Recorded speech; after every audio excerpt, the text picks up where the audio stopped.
All right, good morning, everyone. Hope you're doing well on this Tuesday morning. I'm Russ Riesinger. Whether you're watching us on Facebook Live this morning or any of our other digital platforms, we certainly thank you for making WTOC your choice for news.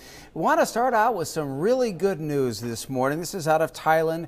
That entire soccer team and their coach now have been rescued from that cave there in Thailand. This ordeal has been going on for over 2 weeks now. The remaining members of the team being taken to a hospital to be evaluated, but so far it appears that they are all in pretty good condition despite what they've gone through. So how long do you think it's going to take till they make this into a movie, huh? Really glad this has had a successful ending. Unfortunately, one of the divers did end up losing his life. We'll continue to follow this developing story throughout the day, so stick with us on air and online for the very latest, but very fortunate this morning that those 12 members of that boys soccer team and their coach have been now rescued from that cave. Some other big news this morning. President Trump has made his pick to replace retiring Supreme Court Justice Anthony Kennedy. And this is certainly going to set up a battle in the Senate. It is my honor and privilege to announce that I will nominate Judge Brett Kavanaugh to the United States Supreme Court. The president calling Judge Brett Kavanaugh a judge's judge, but he will face a tough confirmation battle in the Senate. Democratic leaders have already promised to vote against him. Their concern is that he'll overturn rulings on gay and reproductive rights. Kavanaugh says he plans to respect judicial precedent. If confirmed by the Senate, I will keep an open mind in every case, and I will always strive to preserve the Constitution of the United States and the American rule of law.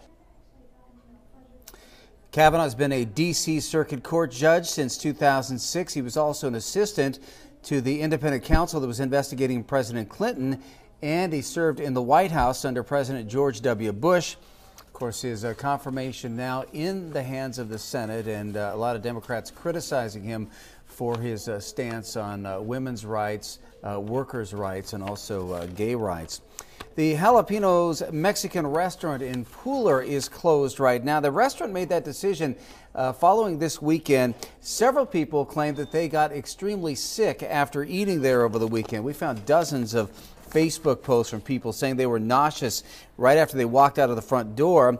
Now, Jalapenos closed its doors voluntarily, but it is denying that the food caused any of the problems.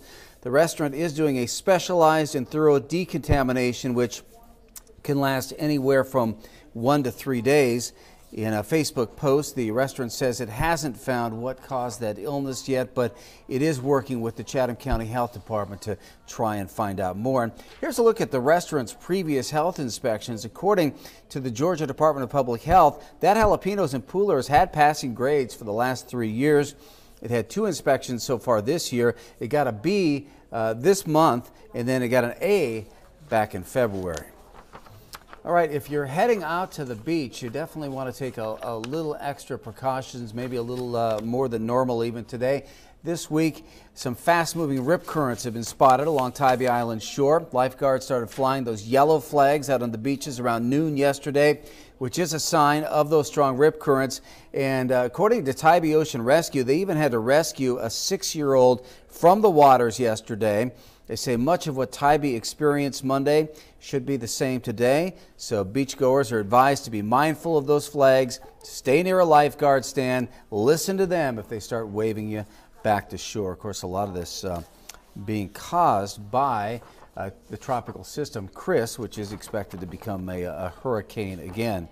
All right, if you're looking for a little free food today, here's how you can get some. All you got to do, dress up like a cow. That's right. It's Cow Appreciation Day at Chick-fil-A today. That means every customer who wears a cow-themed costume will get a free entree. Last year, that company says almost 2 million people took part nationwide. Seeing a lot of responses here on Facebook talking about all of our giving thanks to those the rescuers who made it all happen. And take a look at this shot here. This is kind of funny. This is from our Tybee Island Skycam. Pull that up here. You see it? I don't think we're seeing it, are we? Yeah. Okay, that's we're not being invaded by giant bugs, but it's just that looks like a little wasp has gotten on the sky cam out there on Tybee Island. But again, really some good news with those 12 boys and their coach now being rescued from that cave in Thailand. So that's the headline right now. Cutter's going to join us at 11 o'clock. He's going to have more on the forecast. We're expecting some really hot weather. We're going to be in the upper 90s the next couple of days. It's not going to feel quite as bad as it has the last time it got that hot because the humidity isn't quite so bad, but still plenty warm temperatures. We're looking at highs as high as 97, I think, on Thursday, so be aware of that. But Cutter will have more on that coming at 11. Meanwhile, I would like to ask you to follow me on Facebook. It's WTOC Russ Riesinger. And I hope you have a great day. We'll see you at 11.